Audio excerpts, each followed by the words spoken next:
Sunnahfollowers, protectors of the Sunnah. Sunnahfollowers, protectors of the Sunnah.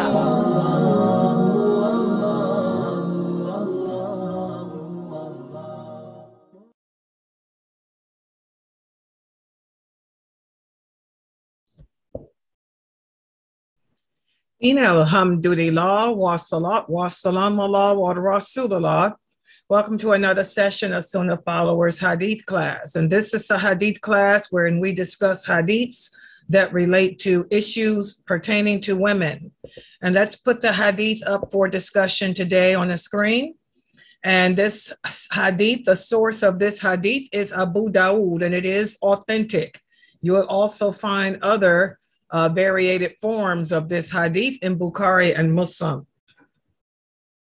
And this hadith is narrated by Aisha, one of the wives of the Prophet, sallallahu alaihi wasallam. She said that the Prophet said, if any woman marries without the consent of her guardian, her marriage is null and void. Her marriage is null and void. Her marriage is null and void. And if there is sex, she gets her dowry for the intercourse that her husband has had with her. If there is a dispute, then the leader is the guardian of one who has none. In other words, if the woman gets into an argument with the husband, it would be the imam or the amir, the ruler. He would be the one that would deal and address that. So basically what this hadith is saying is one of the conditions of a valid marriage contract is that the woman cannot be married unless she has the approval of her guardian. And if you have no guardian, this is what this means too. Say, for example, a woman is a convert and her father is not Muslim, or she has no male relatives in her family who are Muslim, then the imam or the leader would become the guardian over her. If a woman is not married with the consent of her guardian, the marriage is not valid. And something that we need to pay attention to, a lot of Muslim girls or Muslim women, they fall in love with the idea of love, and they'll want to marry a man who is not a man that their guardian would not have them be with. Understand there is no such thing as firing your guardian to replace him with somebody who will agree to this. If your father is Muslim, he's your guardian. You can't fire him and replace him with anyone else. If your brother is Muslim, your uncle is Muslim, your grandfather is Muslim, you cannot fire them and replace them with somebody else because they tell you that you cannot marry this man. Okay, because women, we are emotional. We fall in love with the idea of love. And we're not capable oftentimes to see beneath the surface of things. And we end up making big mistakes that we end up suffering terribly with later in life. For example, you will settle for a man who doesn't have the correct belief system just because you're in love with the idea of love. And then after you marry that man and he starts abusing you and treating you like dirt, you then realize when it's too late that aqidah or belief system is everything. So this is why a woman cannot be married unless whoever her guardian is approves it. And the guardianship belongs to the father. If your father is not living, then your uncles or your grandfather. If they're not living, then your brothers. If they're not living, then your sons. Because these men have unconditional love for you. The love that these men have for you is greater than any love from any other man who's not related to you by blood. And these men would care for you. They want the best for you. They're looking out for you. So you can't fire them or replace them. And this is something important because a lot of women here in the West, a lot of converts are big on doing that because their guardian says no. They'll go find some man who will say, yeah, I'll be your guardian, and don't know nothing about you and marry you to an innovative loser, or marry you to a man that doesn't pray, or marry you to a man that is just a Muslim in name but doesn't practice at all. Okay, so comments, discussion, go ahead. Assalamu alaikum. Walaikum salam. This is so true. This is going on a lot in our communities where women actually, I've heard them say it and I've seen them do it, believe that because they're adults, that they don't have to have a wakil. I'm grown, I don't need a wakil, and that's not true. You know, I've even heard a sheikh say, I don't care if you're 80 years old, you have to, if you want to get married, then you have to have a wakil. You have to have a wali. You know, you can't just, you know, say, I'll make my own decision, because it could be, you can make a wrong mistake. I had two sons when I had two sons living at home. And one brother wanted to marry one of my daughters. And my son told him no, because from what he could see, he would not be a good choice. So he told the brother, no, you can't marry her. And that was it. You know, because this was someone who had a bad reputation. He wasn't, he wasn't even working. He couldn't even provide for a wife. So he wasn't going to let his sister just marry anybody, you know, so. And there was a mistake where another one of my sons, a different daughter, wanted to marry a brother. The brother wanted to marry her, and he came to him because he was still a wali because he was a brother, and he made the mistake of saying all right, and this was a different brother, and the marriage was a catastrophe. They were only married a couple of weeks, but it was a catastrophe. So, you know, it's something that really has to be taken seriously. You know, I'm glad my other son told the other brother no. And this is very serious, you know, and I have heard that too, that the marriage is, no, if you don't have a wali, you can't just go up and say, I want to marry this brother. Exactly. Allah makes the laws and the rules for our betterment and for our protection, because Allah knows his creation better than we know ourselves. And he knows how weak women are to the idea of love and all of that. So that's why Allah made this law and made this rule, not to punish women, but to look out for them. Thank you for sharing it. Anyone else? Assalamu alaikum. Wa alaikum salam. So this hadith, we should pay close attention to the first part of the hadith, because, the Prophet repeated himself 3 times. And so that brings, much importance.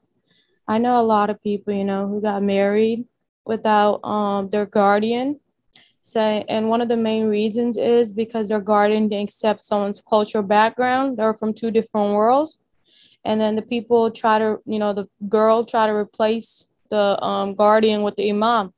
And the one thing they bring up is, oh, I can marry him because that is not a valid excuse, but it's still valid because they're like, oh, The reason why I can marry him is with the imam is because the prophet said we shouldn't judge based on a person's, background, like person being from a different culture.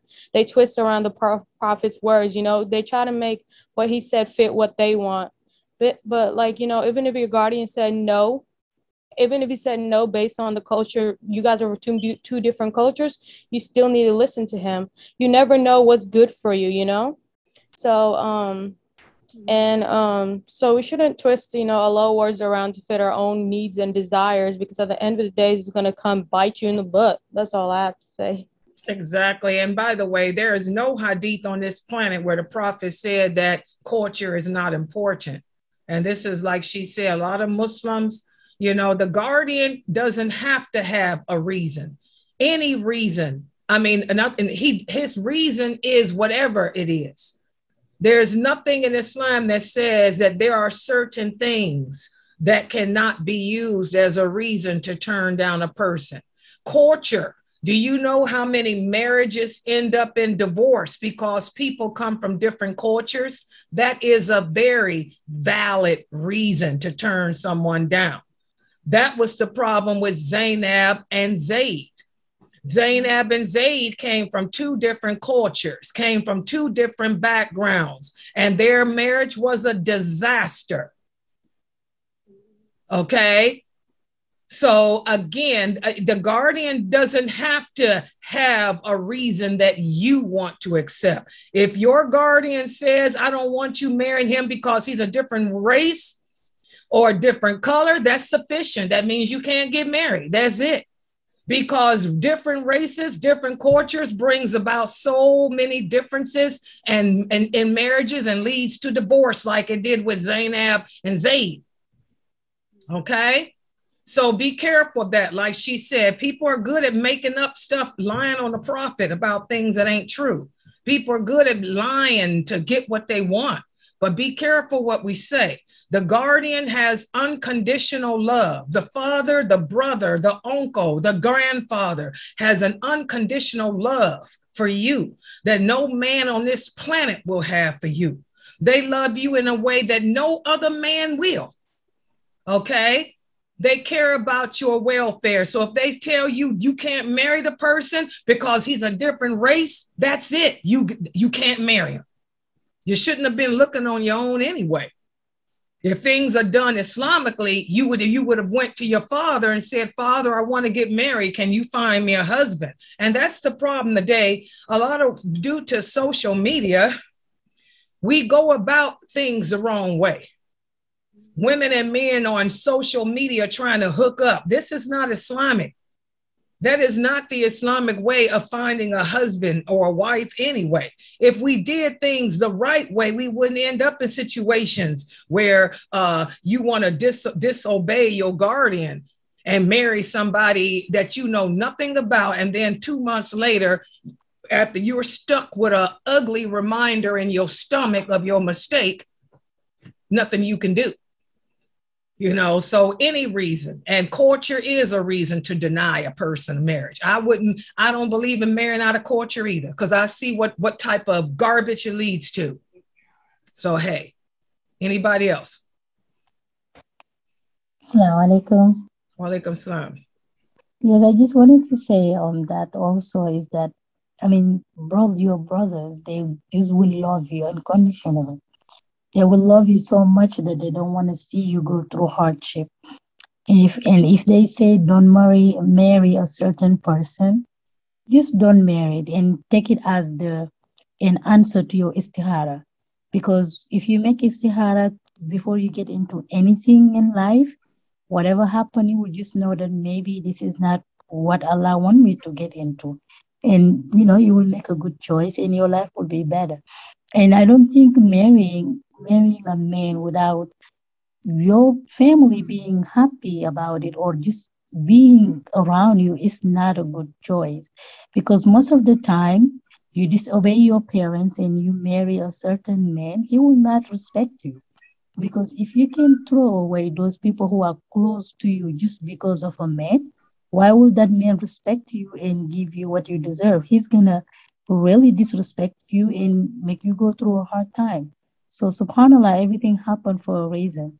And whatever Allah said, that's what it is. And if you just get stubborn and get into it, you will regret it for the rest of your life.